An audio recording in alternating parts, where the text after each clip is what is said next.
Hello everybody, Mariah-Jane here with another Movement Monday for you.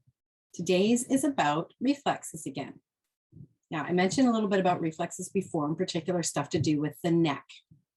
There's more with the neck though. And this one might be of great interest to you if you've got students who keep dropping their elbows. And let's be honest, we all have students that do that. So this reflex is called the Atnr, the Asymmetrical Tonic Neck Reflex. It's a stage of development that is actually helping to determine right and left in the body. Okay, one of the hallmarks of it is that when the head turns, the arm of that side would reach out and the hand will expand. Blah. Okay, so if I'm in second position, my elbows are lifted, and then I turn my head, and as soon as I turn my head, my elbow drops, and maybe even my hand spreads, that is a sure sign of a trigger of the asymmetrical tonic neck reflex. Again, I've done my first to second, my elbows are up, well shaped. And then maybe I get reminded to turn my head. So I repeat it, but this time when I turn my head, boom, it tips. That's the reflex. Okay, so what do you do about it? You can't just fight with this poor kid to keep lifting their elbow up. We all know that doesn't work. And the truth is, the more you sort of fight with it, the more stress actually gets in the system, not just learning, but stress. So one of the things about breaking reflexes is to do the movements that you would have initially done as a baby. Now, you're not going to always be having kids go down to the floor and do the baby movements. That's a long process. Maybe you've been starting to implement ideas like this for 6 months, 9 months. Maybe by the end of your season, trying these new ideas, students will be ready for it when you say, okay, we need to, roll around on the floor for a moment to do this. So before that time, here's an idea. What we've got to do is give the body an experience where it's breaking the link. So if the link is that when my head turns, there's an outward rotation, okay? Then what I can do is practice some head turns. This feels like my old school jazz class. Practice some head turns where, because of my hands on my waist here or hands on my hips, there's an inward rotation.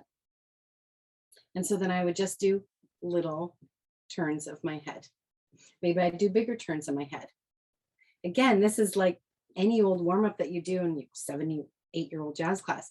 And what I'm suggesting is that you include this longer in the work. You can also do where, of course, instead of the head moving, the body's moving underneath the head. So really, this is kind of like practicing spotting, but instead of doing first position and watching this collapse happen, maybe they do a nice turn to one direction, but as soon as their head turns this way, their first collapse. Do hands on the waist. Now, normally I'm not a fan of this. Normally I like full body movement. Anytime you can have like opposite quadrants working, this upper with the opposite lower, and therefore hands on the hips kind of cuts that out. So I'm normally not a fan of it.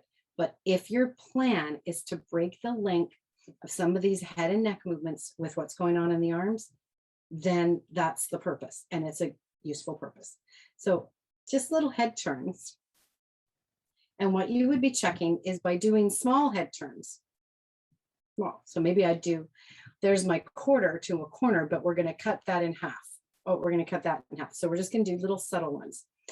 That way you can help the students start to notice if they tense up their jaw. So this movement of massaging my jaw has been a movement we've done before. I might do that, then do a few little head movements, and then do it again. Then maybe a few little bigger head movements, and so on. And you just do it bit by bit, and you're just telling them, look, I want you to get free moving your head.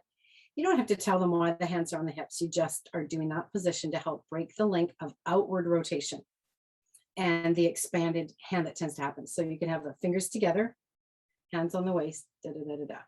Those of you that are RID teachers, this is great for working on character. Everybody else, obviously just working on épaulement.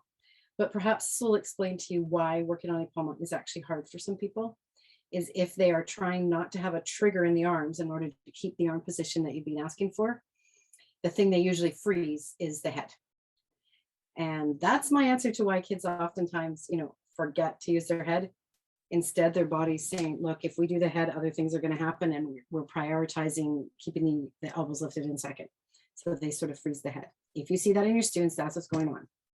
Now, again, the more of my coined term, pleasing learning environment that you have created, and the more time you are spending actively being sure that they are integrated, a lot of these reflexes could just think of them like they get to just nap in the brainstem there.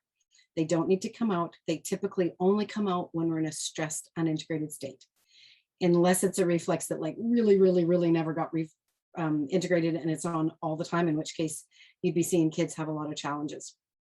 And one final thing about this Atnr, it has a link to dyslexia, this ability of not being able to feel this side as compared to that side, and therefore you get confusions and reverses. So if you're seeing that, maybe there's a way in casual conversation where you can bring up things like dyslexia.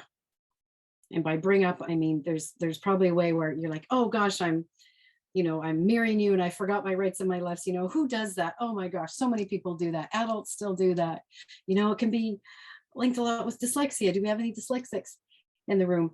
I don't think it has the stigma as it used to. And of course, if you bring it up right, then it doesn't need to have the stigma. But it is good information for you as a teacher. And all the neck ones I've been doing, go back. There's been, I don't know, 5, 6 ones, even more, maybe all about the neck, because of so many other reflexes that are connected to that. Okay, so that's it for today. Get them doing little head movements, hands on the waist, so you've got inward rotation of the humerus to try to break that link.